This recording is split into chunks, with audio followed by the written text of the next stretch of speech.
Hello, this is Mrs. Roberts with my Algebra 2 class.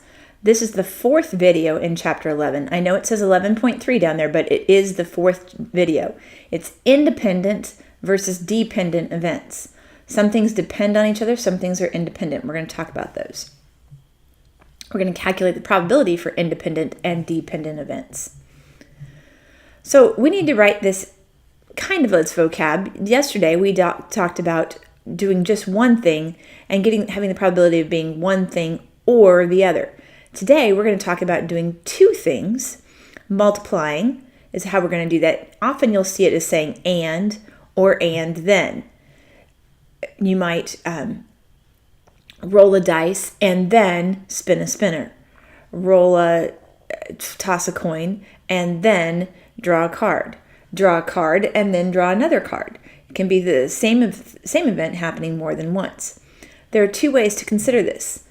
We have with replacement, which means we put the thing back in, and that simply is the probability of A times the probability of B, or without replacement, which is the same thing, but the number of options is going to decrease each time, and we'll see what that means here in just a minute. Write this down. Make sure you emphasize here this multiplying when you see the word and or and then. All right, so let's take a look about it. A six-sided cube is labeled with the numbers 1, 2, 2, 3, 3, and 3. Four sides are colored red, one side is white, and one side is yellow. It says, what is the probability of rolling a 2 and then another 2? So what's the probability of rolling a 2? Well, there are two 2s out of 6, so our probability for that is a 2 out of 6. What's the probability of rolling another 2? Still 2 out of 6. But what are we going to do with both of those probabilities? We're going to multiply them because it's two events occurring one after the other. These are independent. Getting this 2 has nothing to do with what happens here. We roll it the first time and then we roll it the second time. Remember, when we multiply fractions, we multiply their numerators and multiply their denominators. So we get 4 over 36 or 1/9, which is approximately 11%. Okay. Now find the probability of rolling a red and then a white and then a yellow. Well, what's the probability of rolling a red? There's 4 red sides, so you have a 4 in 6 probability of rolling a red. White, there's 1 in 6 probability of rolling a white. And yellow is also 1 in 6 probability. So we're going to multiply those. 4 times 1 is 4. 6 times 6 times 6 is 216. So let's just double check that. 6 to the third power is 216. 4 divided by 216 gives me a probability of about 0.018, which is about 1.8%. Not a very high probability. Do you see the difference from what we did yesterday? Today, this event happens and then this event happens, and we simply multiply. That's the main difference. Okay? All right. These are more independent events. It says the spinner event to the left is equally likely to land on any of the colored sections.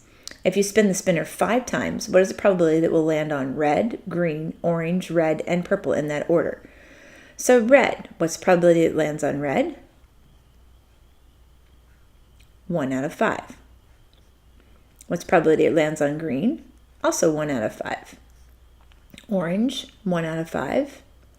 Red is 1 out of 5 again. And purple is a 1 in 5 chance. Well, the numerators just multiply 1 times themselves. And in the bottom we have 5 5s. So we have 5 to the 5th power, which is 3,125. You have a 1 in 3,125 chance of getting that spins in that particular order. Not a very high probability again. Okay. All right, you try this first one. It says, what is the probability that you will select 2 aces given that the first card is replaced? So we're drawing, putting the card back, and drawing again. These are independent events. We're not taking anything out. We're not leaving it out. We're not drawing the 2 aces at the same time. So what's the probability Well, you try this one. Pause it, see if you got the right answer. All right, so what's the probability that you get one ace? You have a 4 in 52 chance of getting one ace because there are 4 aces, and there are 52 cards. What's the probability that we do that again? Again, we have a 4 in 52 chance because we put that card back in, so all 4 aces are still there. All right, so that gives us a 16 out of 52 squared. 52 squared is 2,704.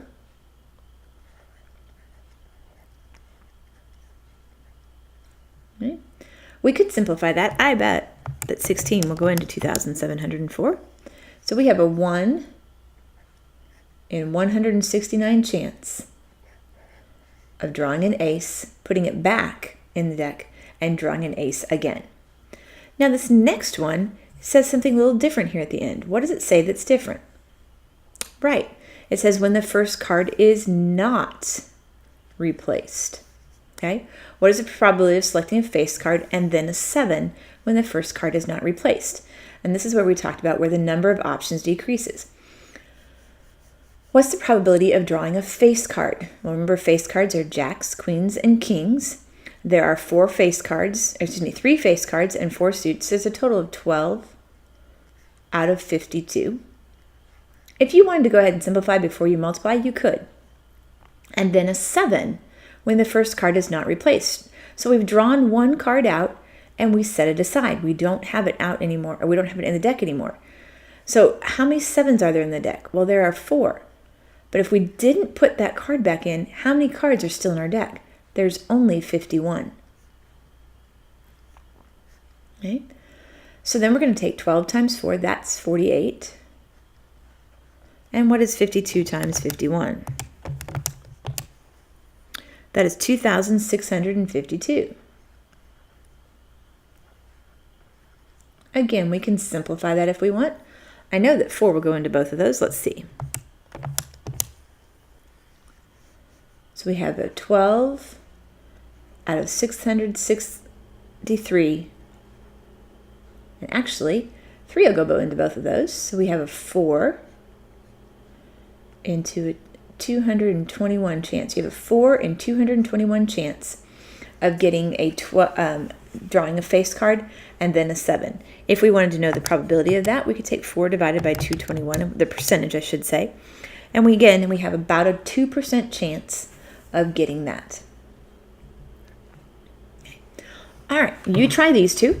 Pause it when you're done, or pause it while you're doing it, and then come back and check. You've got a bag containing 5 red, 3 green, 4 blue, and 8 yellow marbles. First thing you need to do, find the probability of randomly selecting a green marble, and then a green marble if the first marble is replaced.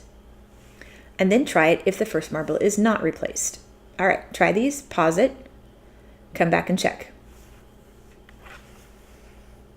All right, so let's talk about this answer. Green marble and then a green marble. Well, there are 3 green marbles, so that's the options for the first thing. But how many marbles are there altogether? There's 8, 12, and 8. There's a total of 20 marbles.